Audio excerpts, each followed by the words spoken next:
Hey, welcome back to the Realty Room, guys. I'm your host, Miles Pointer. I'm joined as always by my co-host, Marcus Butler. What's going on? We're just a couple realtors that are figuring out as we go along, and we're going to share our thoughts with all of you. So each week we're going to bring you some current real estate news and some invaluable tips to boost your own real estate game. And in this particular episode, we're going to talk about the upcoming Fed meeting and why focusing on listings is so important. But first of all, Marcus, how was your week? It was good, man. What even happened this week? A lot of phone calls. Put a deal together on some vacant land. There was several offers. We got that one tied up, so I'm pretty pumped about that. Another one, I just submitted an offer about an hour ago on a property with 5 offers on it. So Wow. Just a bunch of, I guess that's a testament to kind of how our market's going right now. 5 offers on one property. So How are some of your other listings going, though? Are you seeing a lot of offers, or? I have a handful of listings right now, and it's been pretty slow. I think for one, the price points that they're in, I have a few right in around just over $1 million, and I think that price range is moving a little bit slower. Also, I have a couple clients who don't have the motivation really to get their homes sold, so it's that struggle of, communicating and showing them, the whole pricing strategy. So, which could be frustrating, but we can work through it. How about you, man? What's going on? Yeah, it's been kind of a slow week for me, actually. Had a couple listing appointments that, although they didn't go anywhere this week, hopefully in the next couple weeks we might have some things coming on. But as far as my listings go, I have this one that we've gotten multiple offers on, all far below asking. And just like you said, trying to convince clients to be more realistic with their pricing. It's a difficult conversation. And all of our offers are coming in about 30 to 40,000 lower than where we're asking at, and it kind of shows where the market's at for our property, right? But you have to explain that to your client, and they don't want to lose out on $30,000-$40,000, but it might just be the reality of where things are at. So, and it's really not them losing out on anything, because if it's not worth that, they were never going to get it exactly. anyways. I finally told him today. I said, look, if we sell at this price, you're not going to be giving away the property, because he feels like he's my favorite giving term. away the property. I don't want to give it away. Yeah, exactly. I'm not going to give it away. Other than that, my week's been good. Cool, man. But yeah, current interest rates for mortgages today, 30-year conventional, we're at about 6.375, so that's kind of maintaining for the past couple of weeks. But FHA and VA down at around 5.5%, which is awesome, and that's due. What we're told, that's due partially to the August jobs report that came out this morning. We're recording this on a Friday, so it's kind of important to note that the interest rates might not reflect that new jobs report until potentially Monday. I think you have a little more information on that, right? Yeah, so this episode will go live on Tuesday, so for all listening, rates might have changed already, so just be on the lookout for that. But hopefully they did. Yeah, hopefully. The August jobs report came out today. We're recording this on Friday. 142,000 jobs were created in August, which is quite a bit lower than what economists were expecting. And really how this affects rates is if there's lower jobs on the market and higher unemployment, it means that the market will start to drop off. So like the stock market will start to drop a little bit, which forces investors to focus a little bit more on the bonds market. And if more people buy into the bonds market, it lowers the yields and those rates, which in turn lowers interest rates for mortgages. So that's kind of how those two things affect each other. And then we also have the Fed meeting, and we're going to talk a little bit about that. But Marcus, you have some things to talk about the Fed meeting coming up. Yeah, so there's discussions that most likely, it sounds like we'll be dropping. The Feds will meet on the 17th of this month, September, and it's excuse me. It sounds like they'll most likely be dropping rates 0.25%. There's talks about going a little bit higher, maybe around 0.5%, which would be great. But some say that can negatively affect the economy. It might give markets and investors the wrong idea. And so anyways, some experts are urging against a 0.5% cut and trying to state that there's real no need for it right now.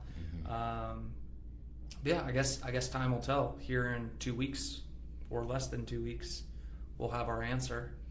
So, and I'm curious how this is going to, I'll try and tee up here a little bit, but I'm curious what you think, how the market will respond if we do drop 0.5% or 0.25%. I mean, because rates have already come down. I mean, our high was 7.825 or somewhere around there. Now we're seeing FHA and VA around 5.5. I mean, that's almost 2.5%. Yeah, And about 2% drop total since our peak. So how do you think that's going to affect the market? I would tend to agree with the economists that say that this might send the wrong, a 0.5% drop might send the wrong message to, might negatively affect the economy. Just because in my personal experience, and it seems like a lot of buyers don't feel like rates are unreasonable right now. We've already seen rates come down quite a bit from where they were even a year ago, and even at the beginning of this year, rates have come down quite a bit. And yeah, I think people believe that it's reasonable, and a 0.25% drop will help immensely. But yeah, I think a 0.5% off, that's quite a bit of a drop. And if people are already feeling comfortable with rates are at now, a 0.5% drop might just create a bit of a wave that, can cause inflation to start to go back up. Yeah. But what do you think? Well, I was thinking about this morning, and I think I guess I'll back up. I've talked to a few lenders that I used recently, and they're saying that their phone's starting to ring off the hook. So that kind of supports your idea that rates have already come down. People are already feeling kind of comfortable. There's the positive news about any rate cut, whether it's about a 0.25% or a 0.5%. And so I think that we're on the downhill trend, and people are already getting a little more comfortable with rates anyhow. So I don't know. I mean, I don't have a huge opinion on it. I'm not an economist. Me neither. Sure, bring rates down, please, because more houses will sell, and we'll all have more work to be doing. But as far as how it affects the economy negatively by doing that, I just don't have much of an opinion. I am curious, however, we're going into fall, and traditionally the real estate market is going to start to slow down. But on the flip side of that, rates are coming down, and we know that a lot of people have been waiting on that, right? And a lot of people have been waiting on the election and figuring out what goes there. So I'm wondering if this is kind of like a perfect storm situation almost. We're kind of going into a slower season, but then that election's over with, so that might bring more buyers, who are uncertain. And then interest rates are coming down. That's going to bring more buyers who are waiting for rates to come down. So I'm really curious, what this winter is going to look like. Yeah, because typically December, January are pretty slow months. I guess time will tell. We'll see. Yeah. And we'll see what the Fed does. This is all just talk at this point. I mean, there's nothing concrete. So the Fed could meet and decide not to drop rates. Yeah. I mean, it's not what's expected, but at this point, this is all just talk. Sure. So. Well, time will tell, and I do hope they come down a little bit, because that would be good for everyone. Buyers, sellers, you and me, pal. Think about all the people that want to sell, but they have a rate at around 4%. And if rates came down, it would help them, make that next move that they want to make, that they're just holding off. Yeah, there's a lot of people. A lot of people. It affects everyone, yeah. Well, our big topic for the day, why focusing on listings is crucial for your business. I'm super excited to chat about this one, and I guess I'll start by saying I think one of the cool things about focusing on listings is, for one, you're already kind of viewed as a trusted professional, right? Your name's on a sign in front of somebody's home, their neighbors see it, passer buyers see it. Subconsciously, people are going to see you a little bit as a trusted individual because you are producing to some level, right? You're not just some random person. So I think that's one of the cool things that kind of gets you off on the right foot, I guess, if you do happen to have conversations with people from your listings. And second to that, if you work a listing properly and you're marketing it,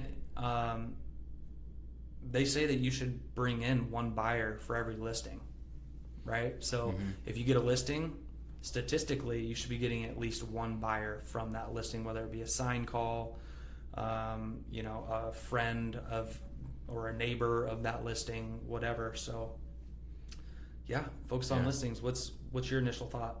Yeah, just going back to what you said real quick on getting one buyer.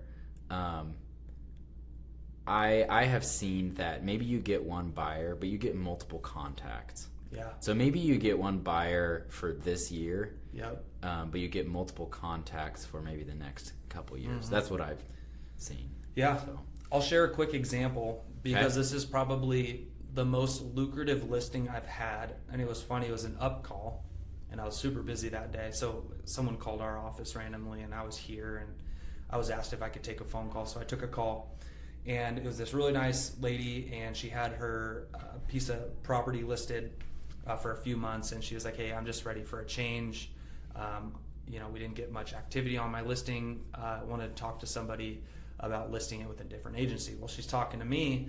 Well, long story short, I was busy that day, and honestly, it's weird to say I wasn't really all that interested in taking it, but I was more interested in just helping her.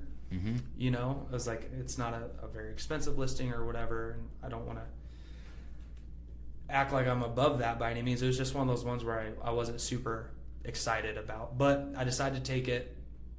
We got it listed within the week, and I'll tell you, when we talked about this in a different podcast, put your listings on Facebook Marketplace because you can generate so many leads by doing that. That one listing ended up being double-ended, so I found the buyer for it. Someone called me by mistake from that listing. A buyer called me thinking it was a different property. Well, since I had her on the phone, she goes, well, wait, I'm kind of in a bad situation.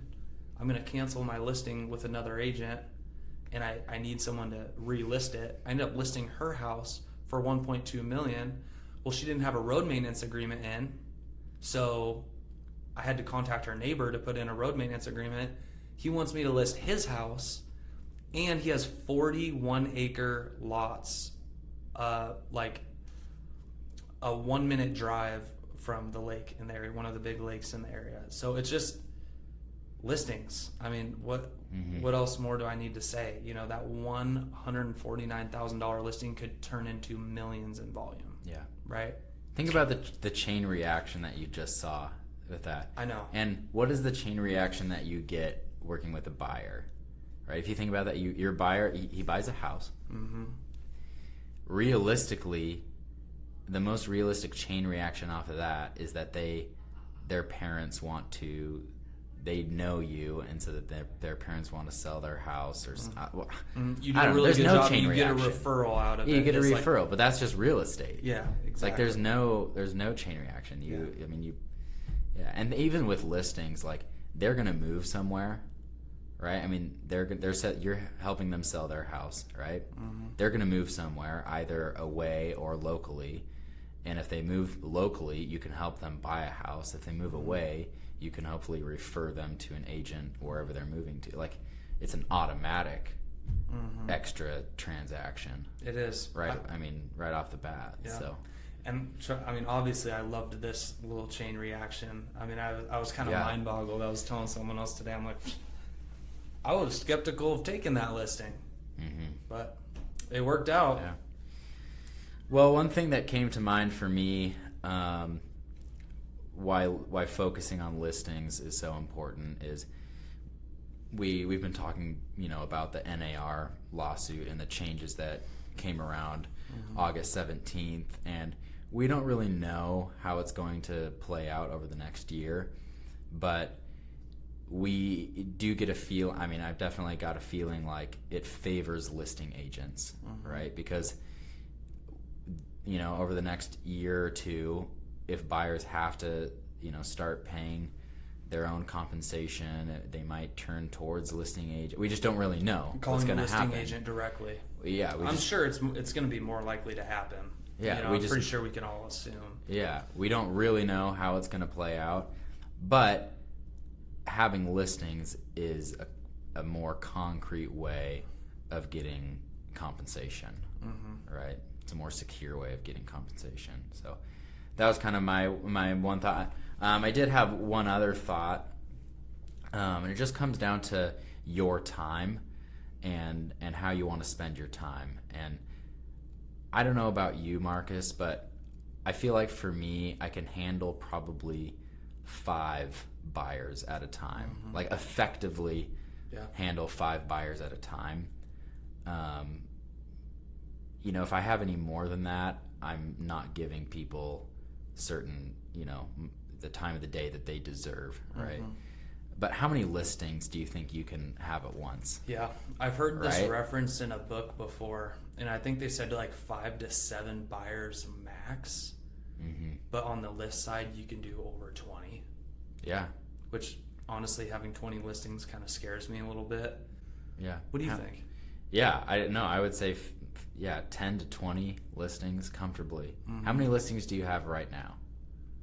Or how many listings have you had, like the maximum amount of listings? Like I think 7. 7. At once is the most I ever had. So, yeah. And how was that for you? Did it feel that was easy. Super overwhelming? Like you were... No, that was easy. That was it because most of the work is initially when you get the listing. The listing appointment, the research, gathering documents, getting photos, actually writing up the description and all the paperwork and getting it live, and then weekly, I mean, maybe you'll have an hour or 2 hours devoted to each listing weekly. Yep.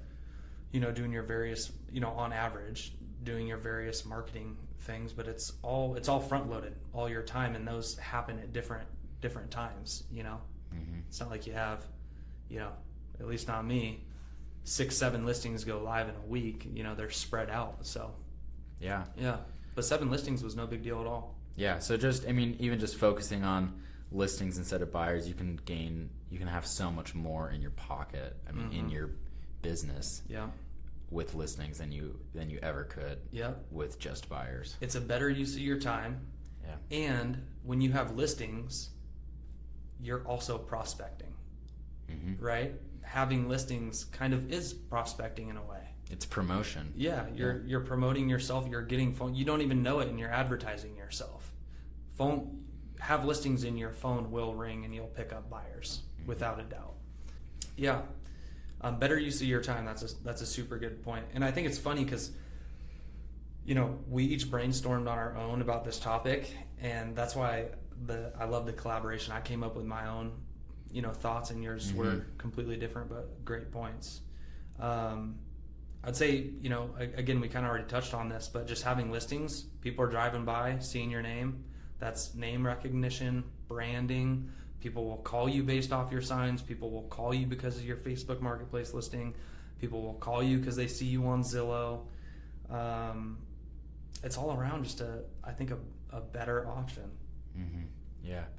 Yeah, and you're more, just like you said, name recognition, I think is huge. It almost adds to like the amount that people respect you, right? Because the more listings you have, the more you're seen as a higher producing agent, if you will, and other brokers respect that too. And having good relationships with other brokers is huge. I think it affects real estate more than people think. Mm-hmm. But yeah, just a little thought there.